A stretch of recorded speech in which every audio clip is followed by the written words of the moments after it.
नमस्कार, मैं डॉक्टर संजीव सेवदा आपका स्वागत करता हूं हमारे आयुर्वेदा लाइफस्टाइल में। आज हम बात करेंगे पाचन तंत्र पे। आज हर तीसरे व्यक्ति का जो पाचन तंत्र है वो खराब है और इसका मूल कारण है वो है हमारा खान-पान और रहन-सहन। क्योंकि जो हमारा खान-पान और जो रहन-सहन है वो दिन प्रतिदिन खराब होता जा रहा है। अगर हमारा खान-पान ही खराब है और तो फिर हमें पाचन तंत्र की जो समस्या है वो तो होनी है। और अगर हम कुछ खा रहे हैं वही हमें पच नहीं रहा है तो हमें गंभीर बीमारियां हो सकती है। तो इनसे निपटने के लिए आज हम आपको कुछ घरेलू उपाय बताएंगे। अगर आप उन उपायों को अपनी जीवन शैली में अगर अपना लोगे तो आपको आने वाले समय में कभी भी पाचन तंत्र समस्या नहीं होगी। जैसे पचने की समस्या, भाई हम खाना खा रहे हैं वो हमें पच नहीं रहा है, ऐसी कोई भी समस्या है वो आपको आने वाले समय में बिल्कुल भी नहीं रहेगी। इसके लिए मैं आपको कुछ उपाय जो घर पे आपको हर दिन करनी है उसके बारे में मैं आपसे चर्चा करूँगा।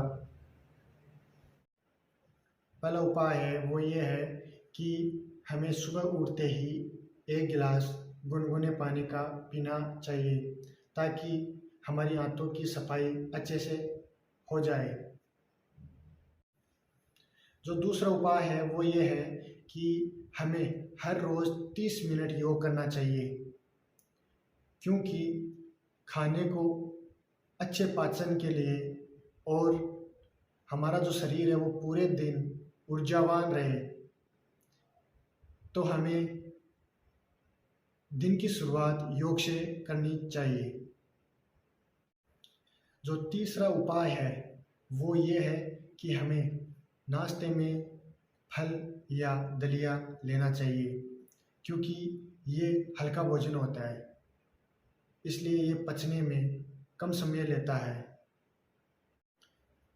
चौथा उपाय है वो ये है कि हमें खाना खाने के कम से कम 1 घंटे बाद में पानी पीना चाहिए, क्योंकि अगर हम खाना खाने के तुरंत बाद में पानी पी लेते हैं तो जो हमारे जो खाने को पचाने की जो प्रक्रिया थी वो चल रही थी वो मंद हो जाएगी। अगर वो मंद हो गई तो हमारा हम जो खाया है खाना वो हमें खाना पचेगा नहीं। अगर हमें खाना पचेगा नहीं तो वो सड़ेगा, तो वो आंतों में जाके सड़ेगा तो फिर हमें कब्ज होगी। अगर हमें कब्ज हो गई तो गंभीर बीमारियां हो जाएंगी। इसलिए हमें खाना खाने के कम से कम 1 घंटे बाद में पानी पीना चाहिए। पांचवा उपाय है वो ये है कि हमें खाना खाने के बाद में सौंफ खाना चाहिए, आधा चम्मच या 1 चम्मच, क्योंकि ये हमारे भोजन को पचाने में मदद करता है और ये जो माउथ से आने वाली दुर्गंध को भी दूर करता है। छठा उपाय है वो ये है कि दिन के खाने के साथ में हमें छाछ लेनी चाहिए और रात के खाने के साथ में दूध लेना चाहिए। धन्यवाद। फिर मिलेंगे अगले वीडियोज़ में। आयुर्वेद अपनाइए और स्वस्थ रहिए।